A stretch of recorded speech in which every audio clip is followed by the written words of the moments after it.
नमस्कार, अमरावती मंडल की मंडल न्यूज में मैं ऐश्वर्या शिंदे आप सभी का स्वागत करती हूं। एक नजर महाराष्ट्र की टॉप 10 खबरों पर। राज्य की पुलिस महानिदेशक रश्मि शुक्ला ने एक चौंका देने वाली बात कही है। रश्मि शुक्ला का मानना है कि महाराष्ट्र पुलिस पर से जनता का विश्वास कम होता जा रहा है।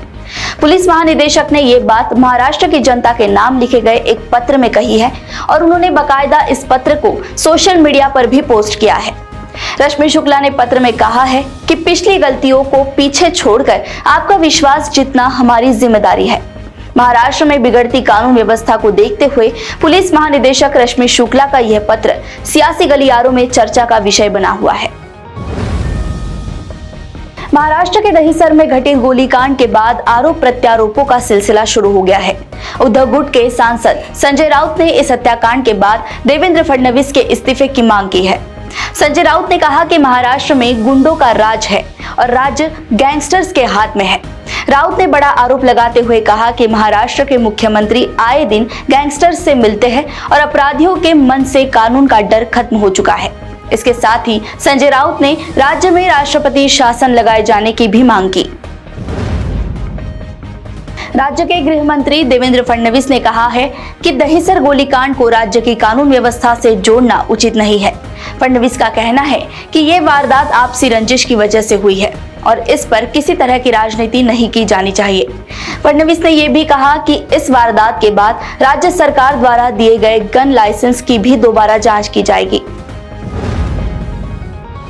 महाराष्ट्र के उद्योग मंत्री उदय सामंत ने अभिषेक घोसालकर की हत्या की निंदा करते हुए उद्धव गुट पर हमला बोला है।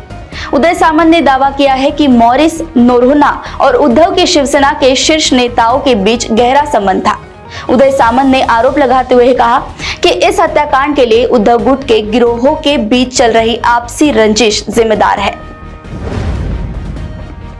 उद्धव गुट के नेता व पूर्व पार्षद अभिषेक घोसालकर की हत्या की जांच कर रही मुंबई क्राइम ब्रांच ने मेहुल नाम के शख्स को हिरासत में लिया है और उससे पूछताछ की जा रही है। गौरतलब है कि गुरुवार रात को एक फेसबुक लाइव के दौरान मॉरिस नोरोन्हा ने अभिषेक घोसालकर पर गोलियां चला दी थी। हादसे के बाद जहां मॉरिस ने खुद को गोली मारकर खुदकुशी कर ली तो वही अस्पताल ले जाने के बाद अभिषेक की भी मौत हो गई। फिलहाल पुलिस ने आपसी रंजिश की वजह से वारदात होने की बात कही है और आगे की जांच जारी है। दहिसर हत्याकांड के बाद महाराष्ट्र में जारी बवाल और बयानबाजियों के बीच आज मुख्यमंत्री एकनाथ शिंदे ने अपना जन्मदिन नहीं मनाने का फैसला किया। खबर है कि हत्याकांड के बाद मुख्यमंत्री एकनाथ शिंदे ने अपने ठाणे स्थित निजी आवास पर लगी रोशनाई को भी बंद करने का आदेश दिया था। इसके साथ ही कार्यकर्ताओं और नेताओं से भी अनुरोध किया है कि कोई भी उनके जन्मदिन के मौके पर जश्न नहीं मनाए।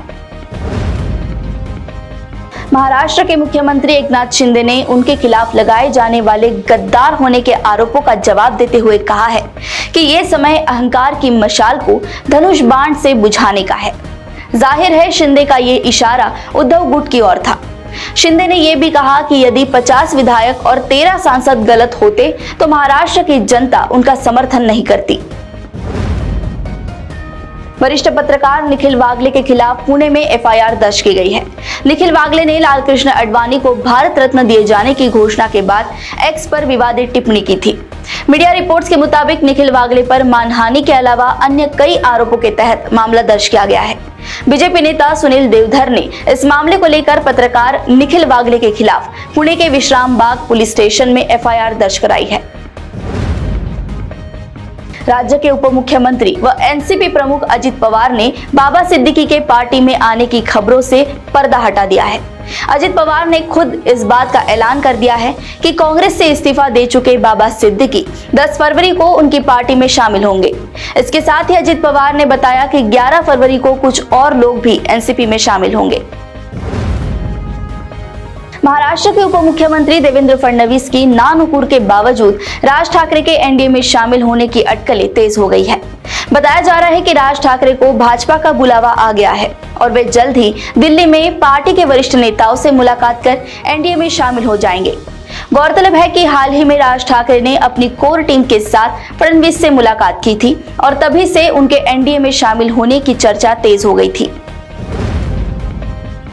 ऐसे ही महाराष्ट्र की टॉप 10 खबरों को जानने के लिए देखते रहिए अमरावती मंडल की मंडल न्यूज। और अब तक अगर आपने मंडल न्यूज के चैनल को लाइक और सब्सक्राइब नहीं किया है तो अभी लाइक और सब्सक्राइब करें और देखते रहे अमरावती मंडल की मंडल न्यूज। नमस्कार।